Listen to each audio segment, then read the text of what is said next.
Yo, what it do, family? It's your heroes, Mike on the mic from the Vibe Perspective Podcast. Tapped in with my guys at Ground3 Radio, DJ OK, DJ RTs on the ones and twos. We back again for another Taco Tuesday, another series of interviews, and shout out to each and every one of my listeners tonight. Be sure to call in at 443-377-1872. That is 443-377-1872. Man, super special guest in the building. Like, legendary DJ, like, who was the pioneer of like this hip-hop house music scene in Baltimore, a guy whose peers looked up and still look up to him, like, and his illustrious crew, the We Rock crew, like Baltimore's, and to me, Baltimore's hottest 35 and older party promoter of the year. I just want to say it's an honor. The infamous, the legendary DJ Terry T is here. What's up, fam? How y'all feeling, man? Doing okay, man. Man, it's a pleasure. It's an honor to sit in front of you. You've done so much for the city of Baltimore, and I just want to, give you your flowers as much as I can, while, I can meet you in person. So to my listeners who want to learn more about his career, his business, or Terry T Productions, or anything else, please go over to terrytproductions.com and at DJ Terry T on Instagram as we go through the interview. So, DJ Terry T. Man, many know you for your legacy and the We Rock crew and like the music, but like let's go back to the beginning. So every time I have someone that I really respect on in the studio, I want to talk about the hero's origin story. So talk to me about how you came up and how you got into your love for DJing. All right, so I came from a great stock, great family, great mom, great dad, great sisters and brothers. I had a brother that was in the Army, and he met this guy that was in New York. And this guy, that's back in the day, they used to walk around with boom boxes. Yeah. And this guy's always let me hear the mixtapes of the DJs up in New York, up in the park. And it kind of piqued my interest. And so back then they used to have component sets out, and my mom, she was a fan of like James Brown. Yeah. So I used to get on our component set and break her needles. That was the straight on, right? Yeah, straight on. Oh my goodness. Oh my goodness. And for some reason, man, just seeing someone scratching, because back then cutting and scratching and backspinning, that was something new, to the world, period. And it piqued my interest, and I seen that it was an art to it. Yeah. And through trial and error, man, here I sit.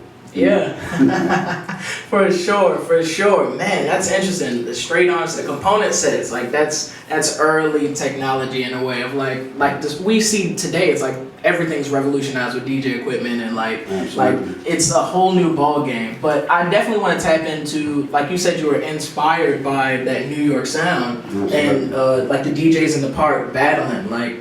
If I'm not mistaken, you were influenced by like Grandmaster Flash, and absolutely, yeah. Who was setting the stage, for like what we know as DJing today. And talk to me about what that New York influence meant to you in that moment, and what it meant to like the city of Baltimore, like what we were getting from that. So for me, again, it was an art. It was a way to make me better as myself, because in school I wasn't good in school. I was a person who repetitiously failed, right? So I had to find my identity in some shape, form, or fashion. And the introduction of DJing to me, sort of gave me an identity. Y'all understand what I'm saying? Yeah, for sure. And it gave me an opportunity to challenge myself, right? To be better at something that's new, right? I had to learn it. I had to master it, craft it. Then I had to show others how to do it. So, DJing at that time, man, it was just like today, it was very competitive. Yeah. But at the same time, behind the scene, it was friendly. We was friends behind the scene. Right. But on the scene, we battled. We trash talk. For sure. But we didn't shoot each other. Right, of course. We didn't click up and hate each other. Right. So it was a lot of love, man, and just the unity, and people come together to help one another, to help give birth to this new culture called hip hop, man. Yeah, definitely. So back in that time, so this is like the early 80s. So the general culture, it was just like I was when I first heard it. They was like, shot, and everybody saying hip, hop, a hip to the hip. So but it was something new, man. Just like buying, just like a new pair of sneakers come out, everybody going to get it. So this was a new music that people was embracing. You didn't have to be that good to become popular. Really? You know, and it wasn't like a lot of DJs around at that time. I mean, you had them, you know, and it was amazing, man, and it was done with love, man, you know, because the music at that time wasn't teaching to kill, destroy, you know, your peers. You know, the message was totally different. It was party rocking. Right. You know, the hardest we got was what they call b-boy style. You know? Break dancing. B-boy style, they break out dancing.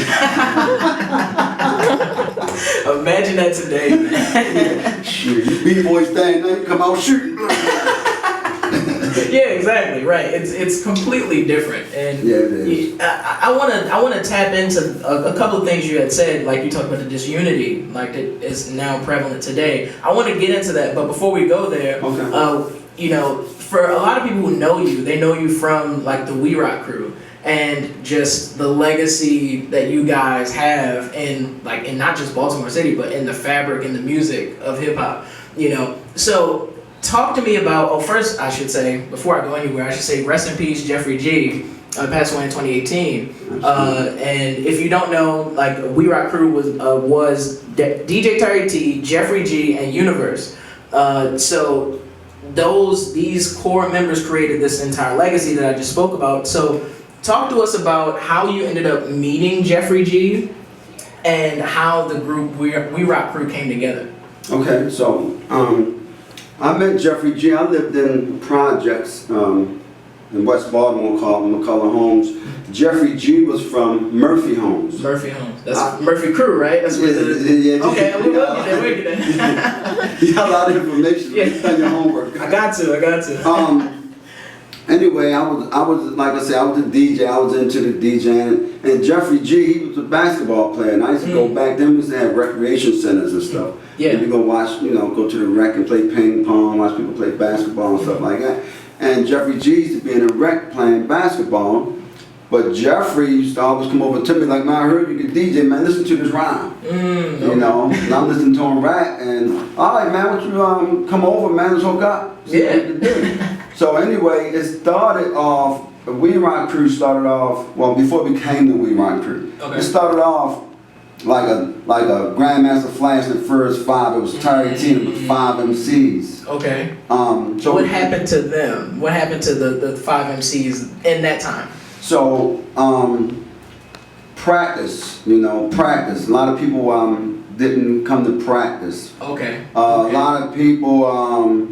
So you gotta understand that this art that I was introduced to called DJing, I took it serious. You know, the same way I take my promotion skills right now, very serious, and I've done it every day.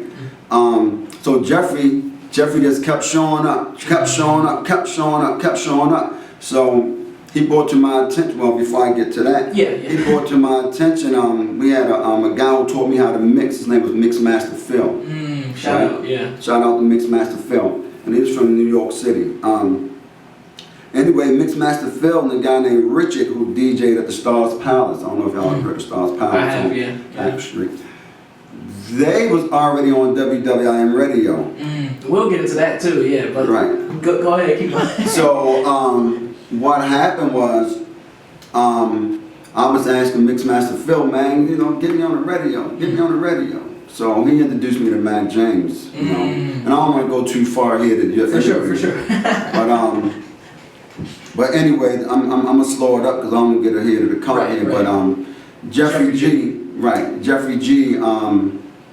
he was a hell of an influencer, man. He's very, very focused and dedicated when it came to rapping. He was serious about his craft. And that right there is where we both connected. That's what we had in common. Right. You know. That's a great story. And people like my age or younger, I'm in my 20s. like didn't have a good understanding of like Baltimore radio history. You know, like a lot of people think it started with 92Q. You know, and that's insane, right? That's insane. But it was so much history that happened before that paved the way for 92Q. You know, so like we talked about WWIN and like WEBB. You know, like different stations that people in Baltimore were actively tuned into. Like they were waiting at the radio for those that come on. So WWIN gave the We Rock Crew like a great platform. You know, so. Talk to me about, you know, meeting like Chuck Max and like Mac James and like, you know, talk to me about your time at WWIN and what that platform did for the We Rock Crew. Oh, okay. So when I first got introduced to Mac James, very humble guy, had a Jerry curl, and he said, I'm gonna give you the benefit of the doubt. I'm not gonna tell you that you can't be on the radio or that you can be on the radio. But what I'm gonna do, I'm gonna let the listeners decide. So in the radio stations at that time, they phones, and had these phones where you can see when the listeners calling in, they all light up. So he was telling the listeners, you know, I got a guy in the studio, his name is DJ Terry T. We're gonna play a mix by him. And if you guys like what he, you know, like what you hear, call in, you know, and let's vote on it. Okay. And thank you, Baltimore. You know, they voted me in. Okay. It was great working at WWIN. Curtis Anderson, so many great people, man. Like I say, wanted to see you succeed. At that time, it was at Waverly Tower Shopping Center on Exeter Street. You know. Yeah. That's when I told Mac James about Jeffrey G, because it wasn't the We Rock Crew yet. Right. So I told Mac James about Jeffrey G, and he did the same thing with Jeffrey. Let's bring him over. We're gonna play the rap tape. If the people like it, then we're gonna go forth with it. Okay. And we played the rap. Boom.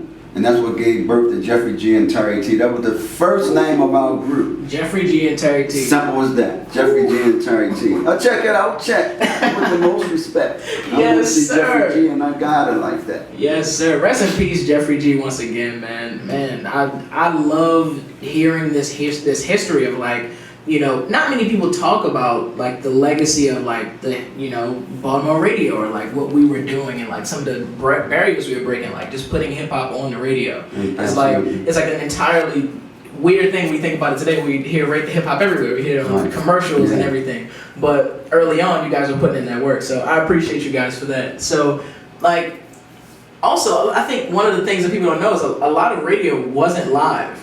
Like a lot of radio was like pre-recorded. A lot of radio was. And now today radio is like super live. It's crazy. Like just to see the transition. So like, if I'm not mistaken, was WWIN your first time you were like actually professionally DJing? WWIN was.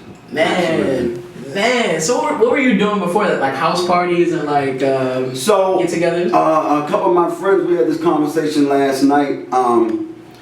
Prior to me DJing on the radio, I never ever done house parties. Really? What would happen was I would walk into the house party and think, Terry T right there. Get him, hop on. Get on. You know, and we literally just had this conversation last night. The longest I used to mix was 20 minutes. Really? Why? Why is that? Because I was a show DJ at the time. Okay. I was the DJ that you blindfold, you handcuff, mix it behind my back. You know, I was that guy. I wasn't the guy who would get on and do a party from, back then it was like from 10 p.m. to 6 in the morning. Before they changed the laws. It wasn't like now where the party go to just 2 o'clock.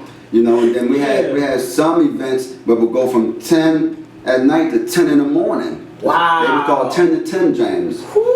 So I wasn't the DJ to mix for that long. I was a show DJ. Gotcha. You know, I got on for 20 minutes, boom. Did your thing and then hopped up. And you gotta understand, I wasn't that good. It's just that the art was new. And they were like, wow, we got somebody that's right here that can do this. Wow. And people just stop dancing and everybody come to the turntable. They would like, just watch? Yeah, like, wow, what the? Wow. You know, so Wow. Parties was like 25 cents back in the day, right? 25 cents, yeah. That I figured out through How my old you research. again, man? I'm in my 20s. No, I did my research. Best believe. They was like 25 cents for a party. I was like, man, I could have. 25 I paid $75 to party in Vegas when I went. That was like for a regular party. It was like, oh, it covers 75. Right. Like, yo, 25 cents is insane. Right. That's insane. But so I wanted. We briefly touched on so DJ Terry T and Jeffrey G. When does Universe come into the picture? Tell us the story. All right, so you know, now that we're on the scene, and Jeffrey G is the rapper. Back then, here in Baltimore wasn't too many DJs, you know. So Okay. now there's these MCs, and they want to battle Jeffrey G. Really? You know? I'm better than Jeffrey. So we got this guy that come from New Jersey, by the name of Universe, Yeah, okay. and he want to battle Jeffrey G, right? So when the battle was set up, instead of them two battle, they joined forces, which was kind of shocking to me. Really? You know? And yeah, and Jeffrey G brought Universe to practice. We didn't battle. He said, I listened to him, T, man, this guy's good. Why don't you listen to him? Yeah. And just like the other four MCs, it wasn't how good you was, it was how serious you was. Right. Are you going to show up to practice everything? Right. Yeah. You know? Yeah. And just like Jeffrey G, man, Universe, he was focused, he was determined, man. And it's amazing, man, how you get to see two guys, right, come together and create so much history right before your eyes. And it's almost like it was infinite, man, like it was meant to be. Right. You know? Yeah. I mean, amazing, man. And just to see how the city got behind, you know, the We Ride Krew to support them. Thank you, Baltimore. Thank you. I gotta thank the people, man. You know. Absolutely. The We Ride Krew, man. We've done so many great shows, man. We was at the first Fresh Festival. What year was that? 84. 84. Right. Yeah. Put it on early. Sell out. I battled Jam Master Jay in front of like 17,000. I wanted to ask you that at the end of the interview, but now I gotta ask you because you dropped it. Okay, you battled Jam Master Jay, like when he was like, first of all, did you win? So how'd it go? Tell me the story. Just tell me the story. I just want to know. What happened was we had the Baltimore Arena. We had the Baltimore Arena, and Jeffrey and them had a routine that they would sing, and I had a scratch that was Jam Master Jay's. The doom that that ticka ticka that that ticka ticka that. Yeah. And back then they called it biting, and Jam Master Jay behind the stage, you know, him and Run DMC, and they pointed like, you biting, you biting. So it turned into a battle now. It's like, oh, okay. So when he come out, he called me out. Yeah. You know, you biting, you know, Baltimore, what's up with that? You know? Really? And my favorite song at that time was a song called Sing Sing. Dun. So Yeah. you know. that's He the one. got to doing the scratching, and I got to doing my thing. And of course, because I'm from Baltimore, I would say, you asked me who won? Yeah. I would say hip hop won. What an answer. Yeah. What an answer. Hip hop is what won. I wonder if anybody has a recording of that show. I feel like it exists somewhere. Yeah. It exists somewhere. We're gonna do some research to see if we can uncover that footage, find that footage, because I know it's something that's insane. I had to. And you know, Golden Boys, like, you know. You said you're 20? Yeah, I'm not. 20 something? Oh man, you dropping names, eh? You know what I'm saying? If you don't know these crews, you should do your research because this is history. Haji Rock. You can keep going. I would love to hear even more because I love paying my dues. You know, like I love, you know, giving honor where it's due for people who paved the way for all of this, what we see today. You know, I don't take any of it for granted. So you can certainly, thank you first of all, but you can certainly name off some more of your contemporaries that, you know, you were in it with.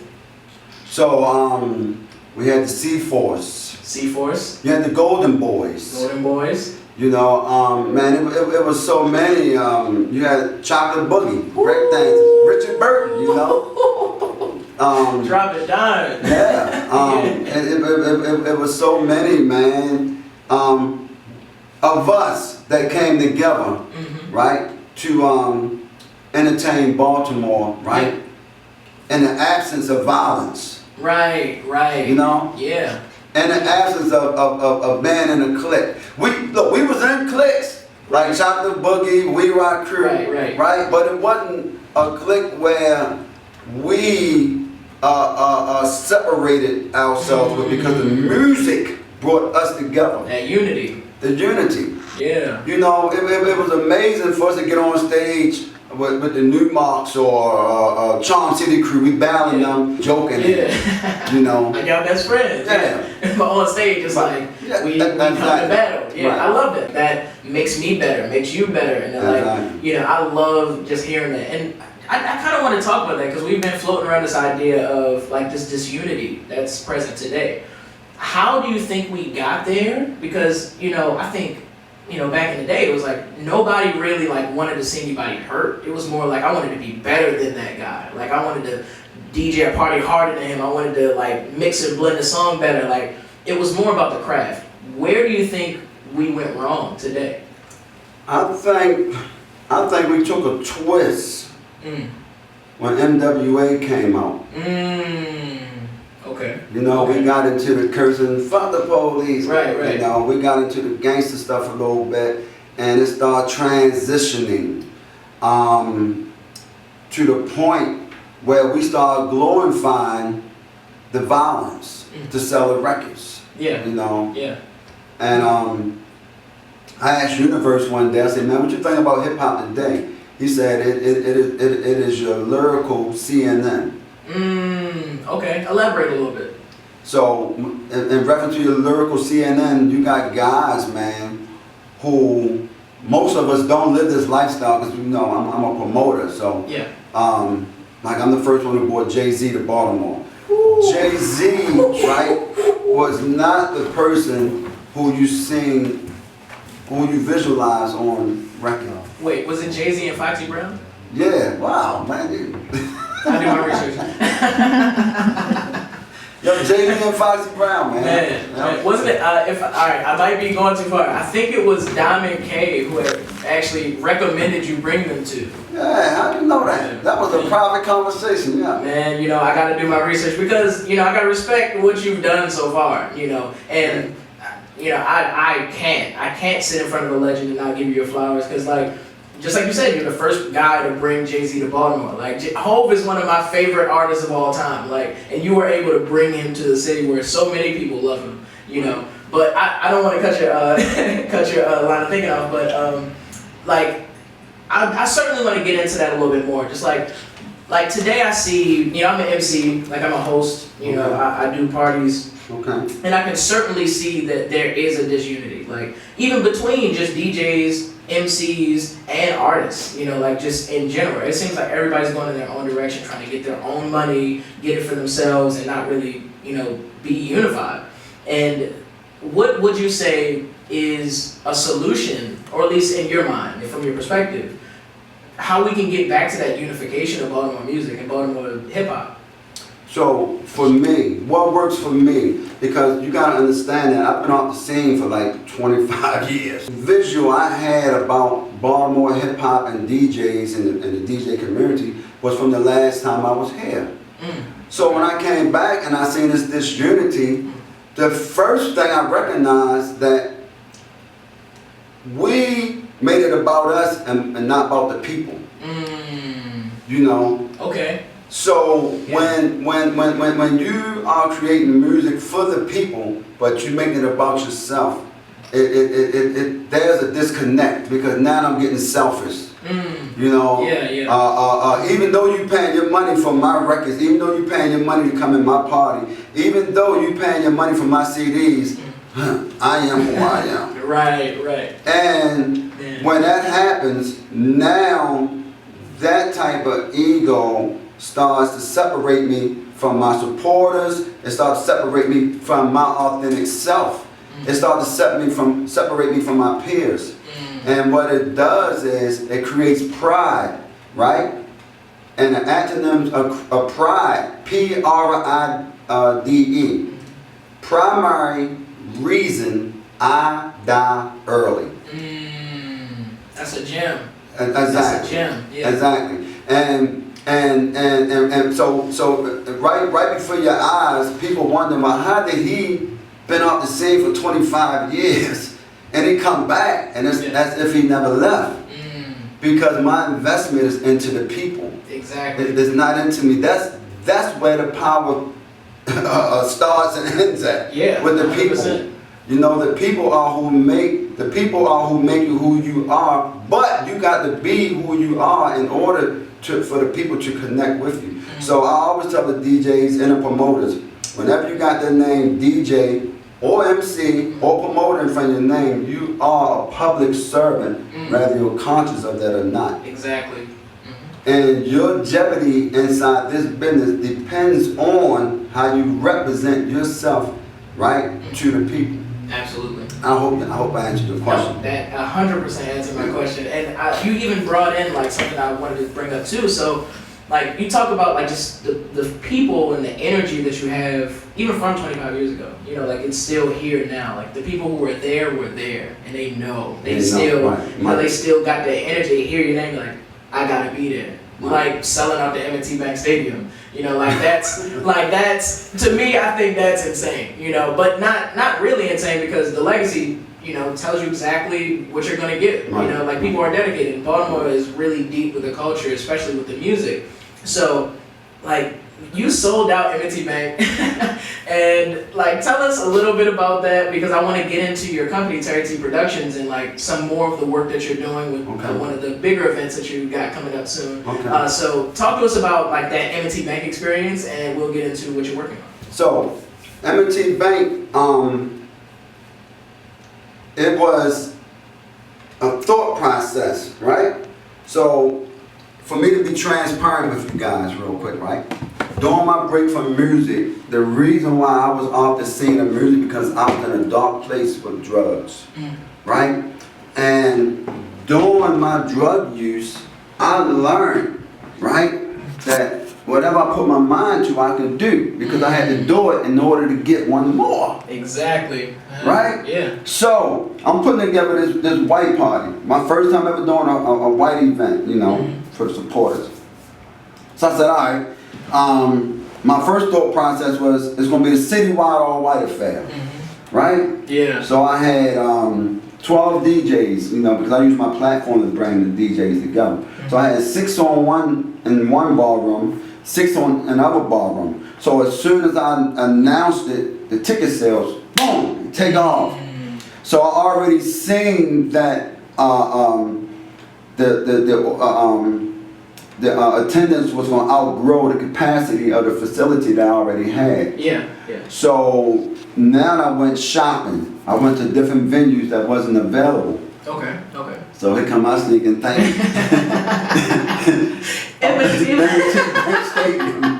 Let me try the stadium. Big, yeah. And, you know, I had people like, what? The stadium? What you thinking about? Right? Yeah. But again, you can't tell me that what I put my mind to, I can't accomplish because I did it over and over. Exactly. You know? Yeah. So I go to the stadium, right? First and foremost, I had a person who brought the stadium to me. And I said, wow. And that person gave me some information on the stadium. So I made the call. The stadium gave me their numbers, right? I'm here to tell you that the stadium is not cheap. Oh, yeah. You know? Yeah. And so you got me as a single promoter, man, by myself, on this huge project. Right. You know, it wasn't. It's not like it's a team of promoters. Right. You know? It's just little old me on this huge project, man. Yeah. Very stressful, time consuming, and needless to mention, very expensive. So again, thank you, Baltimore. Thank you. Due to my loyal supporters, right? I know that if I put this together, they're gonna show up. Yeah. Number one is something different. Right. Number two, this is gonna make history. You got a guy, right? You got a guy who come back from the dead, from 25 years ago, and he's going into the stadium. And so I had to drop some DJs because there was too many, and inside the stadium we didn't have separate ballrooms. Right. So the goal was, here it is. This is where I really seeing how much the supporters support me. I usually sell tickets where it's cash in hand. Right. Here with the stadium, right? Their rule was all your tickets gotta be sold off Eventbrite, right? That's not the hard part. The hard part is your ticket sales gotta stop 3 days, 72 hours before the doors open. Now you know here in Baltimore, right? We usually don't show up Last minute. So we usually don't show up till 72 hours. Yeah, exactly. To buy the tickets. Right. Yeah. Right? Here's what it is. You got the stadium, right? You gotta get your tickets. I don't have them. They gotta be bought off Eventbrite. Right. They gotta be bought off Eventbrite. And I gotta stop. Eventbrite was shut down 72 hours before the doors open. Right? Ladies and gentlemen, right? Listen. The city of Baltimore, man, these supporters, right? Yeah. Man, the ticket sales was sold out, I want to say almost a week prior to the 72-hour window. Woo! Thank you, Baltimore. Thank you, Baltimore. and I had something for my 72 hours late arrivals. What I've done, right? Here I go again. Yeah. I take 100 tickets and I'll pull them offline because I know I got these late people that want to come. Right. So my tickets online, my opening tickets, the early birds was $30. Then it went up to $55. Then it went up to $85. And $85 was when they sold out at. Now I got 100 late arrival tickets, right? Yeah. These late comer tickets, they start at $150. Right. And man, right? The demand for these tickets, man, it was like going nuts about these tickets. Yeah. Then the tickets went up to $200. Man. Right? And they were buying, and when I finally, like, there is no more. Yeah. People was offering, I give 700. I give you 700 for a ticket. For a ticket. But I That's wouldn't. the energy. Yeah, but I wouldn't allow nobody 700. I mean, if I would, I would, you know, because I'm not the type of person. But right, of course. It was the energy, it was the demand. Not only that, Baltimore, right? They will support you as long as you support them. It's just like you going to a store, man. You want to feel special, right? Yeah. And I always hear a lot of promoters talking about giving experiences, right? There's no experience in the world, right? Other than a promoter who you are supporting, having a personal relationship with you and treating you the way you're supposed to be treated. There it is. Right? People will always remember how you treat them. Forget the bill, forget the stadium. Right. You know, forget the stadium. Right. There would not been a party in the stadium if I was known for mishandling or disrespecting the supporters. Exactly. And this started way back in '83. Yeah, we rock Krew. People running home from the radio. Running home from the school to catch us on the radio. They see us in the street. Jeffrey Jr., they bust out rapping for them. Hey, what's up? Because we made it personal. Yeah. You know? And we know where we come from. You know, we always shout out the city. Park Heights in the house. Yeah. You know, Murphy Homes, East Baltimore. So we always stay connected to the people, and that's where I'm at today. I stay connected to the people. Okay, man, I love that. I love that story. DJ Terry T, Terry T Productions. Make sure you tap into that too. TerryTProductions.com to be exact. I definitely want to. I wish I could stay here for 3 more hours and talk to you because I feel like I'm learning so much just hearing you speak. You know, but one last thing before we go, we had mentioned the Murphy Krew. Right. So tell me if I got it right. This is my ultimate test if I did my research right. So you changed your name from what is it, the We Rock Krew to the Murphy Krew because of a contract issue you had with the name, or like somebody you had somebody had the name, they owned the name, so you weren't able to use it, and then you went to the Murphy Krew. Is it right? Nah, man. Let me ask you a question. What's the number gonna be tomorrow?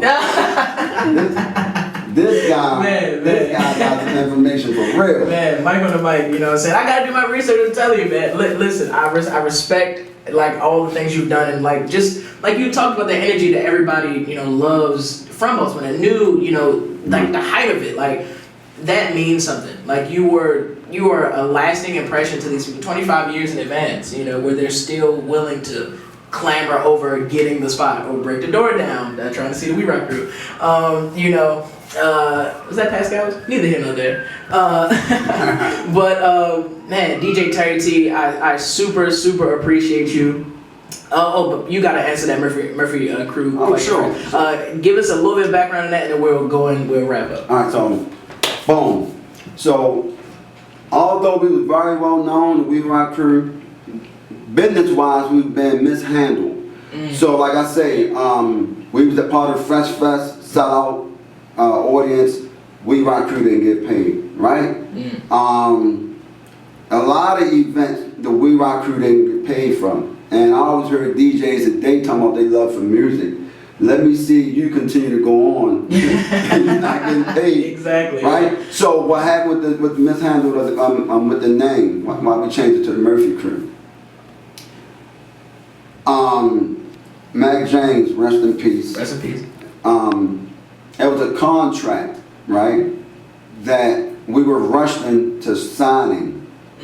And unbeknown to us, we signed over the name of the We Rock Krew spelled with a C. Right? Yeah. Spelled with a C. Yeah.